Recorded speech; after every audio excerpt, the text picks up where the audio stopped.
Good evening ladies and gentleman, स्वागत है आप सबका आपके अपने YouTube channel the market night पर। यहाँ हम डिस्कस करेंगे इंडियन मार्केट सिनेरियोज के बारे में, खासकर निफ्टी 50 आने वाले समय में क्या मूवमेंट कर सकती है और किस तरह से इसका हम ज़्यादा से ज़्यादा फ़ायदा उठा सकते हैं। इंटरनेशनल मार्केट सिनेरियोज के बारे में भी बात कर लेंगे, क्या ऐसा हुआ आज एक ऐतिहासिक गैप अप देखने को हमें मिला। This is one of the greatest gap ups of all time. ऐसा समझिए कि एक 2009 में बहुत बड़ा गैप अप हुआ था, जो कि अप्रॉक्सीमेटली 19.1% का गैप अप था।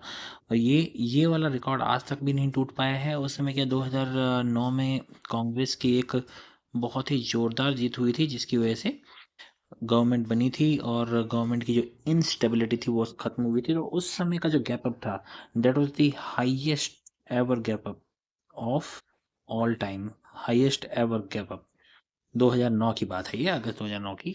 और उसके बाद से बहुत सारे गैप अप हुए हैं, और ये जो आज गैप अप हुआ अप्रोक्सीमेटली 1200 पॉइंट के आसपास का गैप अप हुआ, जो कि बहुत ही बड़ा गैप अप है देखा जाए तो।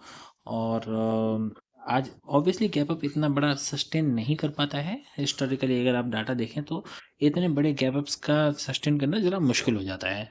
तो आज जो मार्केट रही बहुत ही बेकार रही। इतने बड़े गैप अप में जैसा होता है वैसा ही हुआ। जो लोग अनुभवी हैं वो जानते हैं कि गैप अप को किस तरह से डील करना चाहिए, और आज तो हमने दूरी बना कर रखी, जो कि बेस्ट डिसीजन था।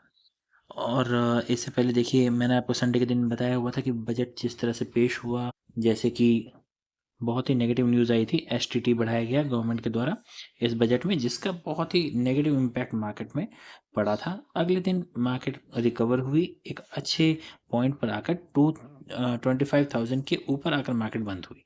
जब 25,000 के ऊपर, इस राउंड लेवल के ऊपर मार्केट बंद हुई, अगले दिन ही आज के दिन एक बड़ा गैप अप देखने को मिला, जो कि कहीं न कहीं सस्टेन तो अभी नहीं कर पाया है, बट काफ़ी ऊपर ही मार्केट बंद हुआ है। जैसा आप देख रहे होंगे कि 640 पॉइंट्स आज मार्केट ऊपर रही है। कुल मिलाकर 2.5% की बढ़ोतरी निफ्टी 50 में देखने को मिली है। क्या आगे ये और भी ज़्यादा सस्टेन कर सकता है? इसकी जो वजह है, आप सब लोगों को पता चल ही गया होगा सोशल मीडिया के थ्रू। डोनाल्ड ट्रंप, यूएस के जो प्रेसिडेंट हैं, उन्होंने कहा कि उनकी हमारे प्राइम मिनिस्टर से बात हुई, मोदी साहब से, और इंडिया और यूएस के बीच में ट्रेड डील हुई है।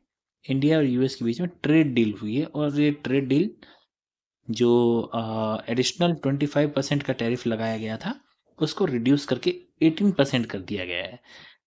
तो अब इसमें कुछ कमी तो आई है डेफिनेटली। जैसा लोग सोच रहे थे कि जो हमारे ऊपर, देखिए, पहले से 25% का टैरिफ लगा हुआ था, फिर एडिशनल 25% का लगाया गया, तो टोटल कितना हो गया? देखिए, टोटल हो गया 50%। अभी ये जो टैरिफ घटाया गया है, ये मेरे हिसाब से एडिशनल के ऊपर घटाया गया है, ना कि टोटल के ऊपर। टोटल तो 50% था, उसमें से आपका 18% घटाया गया है, ना कि प्रीवियस 25 में से घटाया गया है ना। तो ये एक कैच है जिसको समझना होगा। अब देखते हैं कि मार्केट इसको कितना पॉजिटिवली लेता है, किस तरह से क्या रिएक्शन देता है। रिएक्शन तो आज मार्केट ने दे ही दिया है, और मैंने एक शॉर्ट बना के आप लोगों को बताया था कि कितना बड़ा गैप अप होने वाला है। गिफ्ट निफ्टी उस समय जितना दिख रहा था, उसके हिसाब से मैंने आपको एक शॉर्ट बनाकर न्यूज़ तुरंत दे दी थी। तो मैं आशा करता हूँ कि आप चैनल को सब्सक्राइब करेंगे, ताकि आपको टाइमली इन्फॉर्मेशन ज़रूर मिल जाए। अभी देखते हैं कि आगे की क्या संभावना बन सकती है। देखिए, ये जो ट्रेड डील हुई है इंडिया और यूएस के बीच में, जिसकी वजह से एक गैप अप हम लोगों ने आज देखा, मुझे पर्सनली ये लगता है कि इससे पॉजिटिविटी आई तो है, पर इसका टिकना ज़रा मुझे अभी मुश्किल लग रहा है। हो सकता है कि मैं इस मामले में गलत हो जाऊँ। मैं क्लियर कहता हूँ कि हो सकता है कि मैं इस मामले में गलत हो जाऊँ, पर मेरी जो सोचने की वजह है वो मैं आप लोगों के साथ शेयर ज़रूर करना चाहूँगा। अभी हमारा बजट पेश किया गया, ध्यान से समझिए। बजट आपने देखा, बजट 2026 देखा, कुछ खास उसमें पेश नहीं किया। मिडिल क्लास के लिए कुछ बहुत कुछ तूफानी नहीं हुआ है। मिडिल क्लास जैसा था उसी डायलेमा में है, उसी क्वेश्चन मार्क पे खड़ा है। फिर जो ट्रेडर्स हैं, उनके लिए बुरी खबर आई। ट्रेडर्स के लिए बुरी खबर आई, क्या खबर आई? कि एफ एन ओ पे आपका एसटीटी बढ़ गया। एसटीटी जब बढ़ा दिया गया तो आपके चार्जेस बढ़ गए। आप अगर अपने चार्जेस पूरे साल भर के देख लेंगे तो हो सकता है कि आप हैरान हो जाएं। एसटीटी बढ़ना बहुत दिक्कत की बात हो सकती है। और पहले से भी एसटीटी पिछले बजट में भी हमारा बढ़ाया गया था, तो मार्केट ये कंसीडर करके चल रहा था कि शायद एसटीटी को कम किया जाएगा, है ना? एसटीटी को पहले से भी ज़्यादा बढ़ा दिया गया। मोरोवर अभी-अभी एक इम्पोर्टेंट न्यूज़ भी आई है जिसको मैं अभी चेक कर रहा था बीच में, कि इंडिया के कॉमर्स मिनिस्टर पीयूष गोयल साहब ने ये ट्वीट किया है कि जो ये न्यूज़ आ रही है यूएस और इंडिया की ट्रेड डील की, वो अभी कुछ कंफर्म नहीं है। अभी इस बारे में बातचीत चल रही है, पर लिखित में इस डील को साइन अभी तक नहीं किया गया है और अभी इसके बारे में और भी ज़्यादा नेगोशिएशंस चल रहे हैं, तो इसमें कुछ कैच हो सकता है, डेफ़िनेटली हो सकता है। तो ये सब जो कारण है, एक तो एसटीटी का बढ़ना, बजट में नेगेटिव इम्पैक्ट आना, फिर इस तरह के इस तरह की खबरें आना, ये अभी भी मार्केट में पूरी तरह से पॉजिटिविटी को नहीं लेके आ रहा है। डेफ़िनेटली अभी भी नेगेटिविटी वापस आ सकती है। तो किन सिनेरियो में हमें क्या करना है, उस बारे में थोड़ा-सा हम देख लेते हैं, डिस्कस कर लेते हैं, प्लान कर लेते हैं। चलिए देखते हैं। सबसे पहली तो बात, अगर मेरी एक्सपेक्टेशन के हिसाब से मार्केट नीचे जाने लग जाता है और मार्केट यहाँ से 670 के नीचे जाता है, बहुत ज़्यादा दूर नहीं है, 670, यस, 670 के अगर नीचे मार्केट जाता है, तो पहला लेवल मैं 600, ये 70 पॉइंट, और उसके नीचे 530,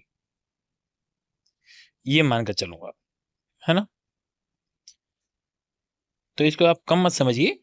70 पॉइंट्स के 2 मूव मैं यहाँ पर पकड़ने की कोशिश करूँगा। बहुत अगर तेज़ी से इसके नीचे भी मूव आता है, तो फिर हम नीचे के लिए और भी नीचे जा सकते हैं, जो कि इसे जो हमारे 450 वाला ज़ोन है, यहाँ तक भी लेकर जा सकता है।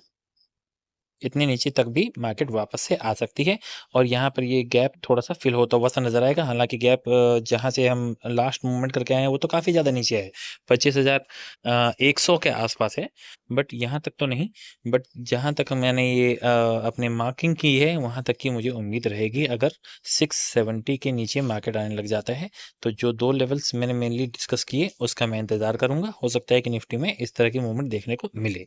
ऊपर की मूव के लिए देखिए, मेरा बिल्कुल भी मन नहीं है कि मैं ऊपर की तरफ कोई प्लानिंग करूं, और मैं इंतज़ार करूंगा कि मार्केट ऊपर जाए, ऊपर जाकर समय बिताए, और मैं ट्राई करूंगा कि ये 850 के आसपास से अगर कोई रिवर्सल मिल जाता है, लकीली अगर कोई रिवर्सल मुझे 850 के आसपास से मिलता है, तो मैं उसको प्ले करने की कोशिश करूंगा। उससे पहले देखिए, मैं इसमें अभी पॉजिटिविटी देख नहीं रहा हूँ, और अगर पॉजिटिविटी आनी ही है, तो इसके लिए मैं एक दिन और इंतजार करना चाहूंगा। कल अगर मान लीजिए कि पॉजिटिव होता है और एक positive candle daily time frame पर, ध्यान से समझिएगा, डेली टाइम फ्रेम पे अगर कोई पॉजिटिव कैंडल बनती है, पॉजिटिव, और अगले दिन जब इसको ऊपर की ओर क्रॉस करेगा, तो ही मैं कुछ पॉजिटिव होने की कोशिश करूंगा।